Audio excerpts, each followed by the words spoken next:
Hello everyone, আজকে তোমাদের সাথে আমি একটা অন্যরকম ভিডিও শেয়ার করছি। তো তোমাদেরকে আজকে দেখাবো এই কাপড়টা দিয়ে আমি কি বানাবো। তো চলো বেশি কথা না বলে ভিডিওটা স্টার্ট করি।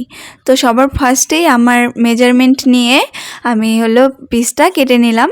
কাটার পর দেখো হাতার দিকটা আমি এখন জয়েন করে নিচ্ছি। তো যেহেতু শীতকাল তার জন্য ভাবছি ফুল স্লিভ বানাবো, তাই হাতার দিকটা সবার ফার্স্টে জয়েন করে নিচ্ছি। তো মেশিনে সেলাই করা টুকটাক যা আমি শিখেছি তা আমার মার কাছ থেকেই শেখা। আর এখন যে আমি করছি সেটা আমি ফোন দেখে করছি। এখনও আমার ক্লাসে জয়েন করা হয়নি, জানুয়ারি মাস পড়লো, এখন আমাদের ক্লাস হবে। তো ক্লাসে যাওয়ার পর কী কী শিখতে পারছি সেটাও তোমাদের সাথে শেয়ার করব। আর দেখো আমার লেন্থ কতটা লাগবে সেই অনুযায়ী আমি এখন পিসটা কেটে সেলাই করে নিচ্ছি। তো তোমাদেরকে যা বলছিলাম যে সেলাই করতে আমার ভালো লাগে জিনিসপত্র টুকটাক, তো এটা আমি নিজের আইডিয়ায় করলাম।